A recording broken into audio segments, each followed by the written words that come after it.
ne tɔgɔ Sabu Sidibe Kati Samakɛbugu.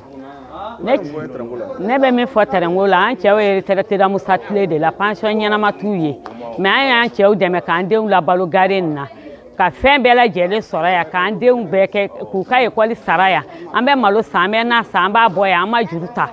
an tɛ taa yaala gare nin bɛ sen na an bɛna an da yan de ka sunɔgɔ ni terrain nana an b'a kunbɛn an bɛ fɛn bɛɛ lajɛlen sɔrɔ mais terrain ko nin tiɲɛnen de Katikaw an ye gɛlɛya de dɔn o ko an ka sɛnɛkɛfɛnw na an m'a dɔn k'a fɔ ko nafa foyi tɛ Kati sɛnɛ la a fɛn o fɛn n'an bɔra n'a ye n'an nana n'a ye gare in na an b'an da yirimɛ sɔrɔ a la an bɛ Ala deli Ala k'a kɛ hɛrɛ ye Ala k'a lakana terrain ko na Ala kana dabila dɛ nin ka Ala k'a kɛ yuruku de ye terrain bi duga mɔgɔw de ye terrain bi mɔgɔ 10 o bɛ don terrain kɔnɔ olu tɛ wari sara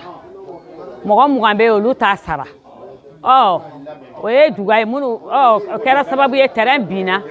an den minnu fana bɛ terrain baara la o fana kɛra tuguni olu tɛ dayirimɛ sɔrɔ i yɛrɛ ye terrain jɔlen tile sisan nɔ ne yɛrɛ denw bɛ baara la n kɔni bɛ dugawu kɛ Ala k'a kɛ si ni kɛnɛya ye Ala ka garijɛgɛ ɲuman d'an ma terrain ko na Ala k'a sankɔrɔta